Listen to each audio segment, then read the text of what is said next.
Well, with the debt ceiling debate winding down in the States, there are some hard choices ahead on making cuts without harming the fragile economic recovery. To talk about the next step, we're joined from New York by Robert Kaplan, author of What to Ask the Person in the Mirror, and former vice chair at Goldman Sachs and current professor at Harvard Business School. Robert Kaplan, thank you so much for joining us. Thanks for having me. I'd like to start off by asking you, with regards to your book, what do you think U.S. President Obama should be asking himself in the mirror, given this deal? Do you think he caved?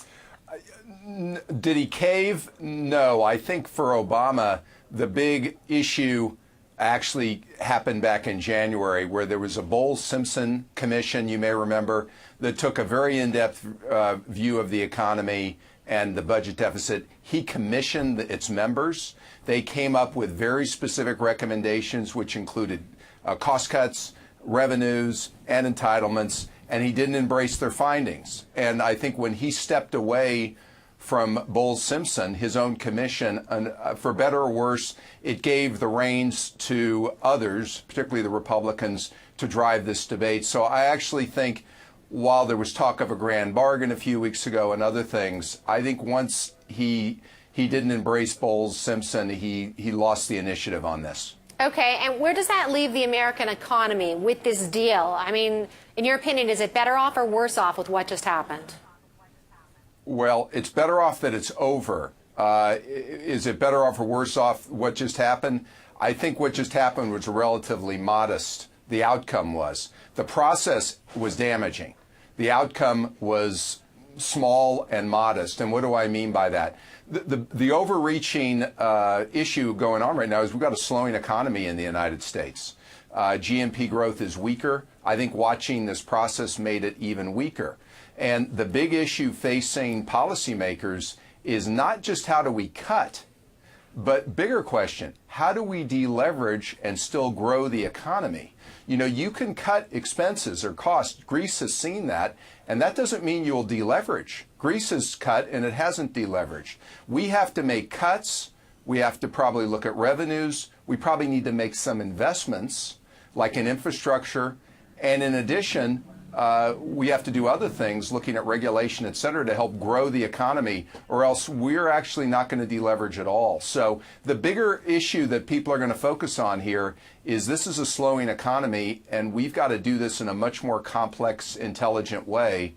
And I hope that's what this new commission, this new group that's being set up, this committee in Congress will look at, and I think they'll have to. It's fascinating, I have to tell you, talking to you, at Harvard, Wall Street alumni, very senior Wall Street alumni on top of it, talking about the need for new revenues and new investments. How do you do that without saying QE3 and having everyone run for the hills? Well, I don't think QE3 is the answer. Listen, I'll liken it to business. Any business that we look at, or that you look at over the last number of years that's had to make cutbacks, they don't just make cuts. They make some cuts, they pick their priorities, and they make some investments, and then they drive their business. And for the government, I don't think QE is the answer, which is basically, at this point, debasing the currency. I think we've actually got to have some investments. So infrastructure spending, I think a continuation of the payroll tax holiday, I believe strongly you're going to see that done while we're doing entitlement reform and other expense cuts. And I think marginal tax rates and loopholes will have to be revisited again, because they may be less damaging than making cuts against those who actually will take the money and spend it. So I think it's going to have to be a package, and it's going to have to be a complex analysis. Complex analysis, I agree with you completely. But how does that happen with the kind of bipartisan atmosphere that's in Washington right now? I mean, even to get this small, tiny little dent, I should say, into the debt problem, I mean, it was almost a major catastrophe. So how do you deal with more complex issues? Well, it starts with, I think you're going to see a backlash against pledges. There's been a lot talked about tax pledges, about pledges not to make cuts. And I think voters, I would hope and I believe you're going to see a backlash against elected representatives who decide to make a pledge before they ever look at the facts. Before they ever take office, they already decide what tactics they will exclude. If a business did that, if you did that in the private sector, you go out of business. And I think without that, though, if lawmakers are going to be wedded to irrevocable pledges, regardless of the facts, you're right, we're not going to get anything done. And it's going to create another tail risk for the economy. And I think the markets, by what way they're trading, are telling you that even though corporate earnings are reasonably good, I think people are saying maybe a little lower PE is in order to take into account greater tail risk, particularly U.S. government political risk. Let me ask you a bit about the U.S. political risk. I mean, you know, we're seeing Treasury yields drop. I mean, obviously the flight to safety is still there. People are relieved.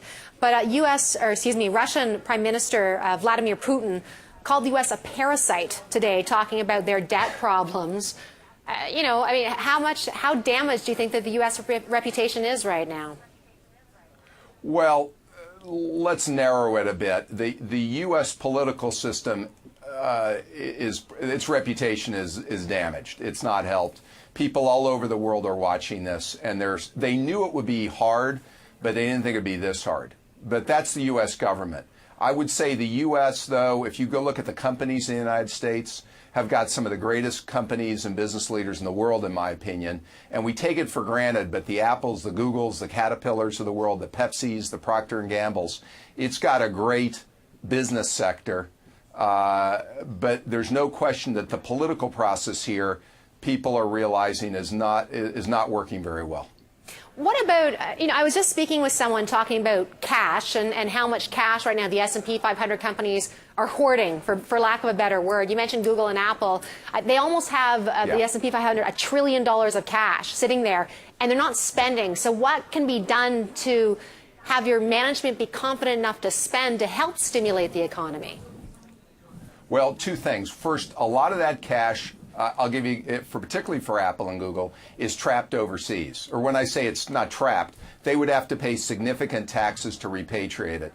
So I think step one, I really do think you'll see more movement on repatriating that cash at somewhat lower marginal rates. I think there'll be a deal made that will cause that cash to be repatriated first. Second, companies don't spend cash based on their balance sheet. They spend cash based on business prospects. And I think there's going to have to be a little bit of self-examination also here in the United States to think about the business climate here. Is it pro-business enough? I think 5 years ago we had almost no regulation in some areas, which wasn't appropriate. We've got to make sure, though, the pendulum doesn't swing too far the other way. But right now, businesses I talk to and CEOs that I work with, they're spending, just not in the United States. They're spending globally. And so repatriating the money would be, I think, a good step. But for businesses to spend it here, they're going to have to see business prospects and greater demand. And that means, again, back to where we started, it can't just be cutting in the United States. There's going to have to be some investments and some other moves that actually help the middle class continue to spend. I've only got about 30 seconds, but what would be an example of one of those investments you would make to help the middle class spend? Well, I think the payroll tax holiday should be continued, number one. Number two, I think investment in infrastructure would be money well spent in this country. I don't mean pork barrel projects. What kind of infrastructure? I mean highways, roads, bridges. The infrastructure in this country is deteriorating. They provide construction jobs that are good jobs for people in this country, and I think it would be money well spent. And a better infrastructure will mean greater efficiency, lower costs. I think you actually get a payoff from those investments. Robert Kaplan, it was a pleasure having you with us. Thank you for having me. Robert Kaplan, former vice chair at Goldman Sachs, current professor of management practice at Harvard Business School. Stay with us.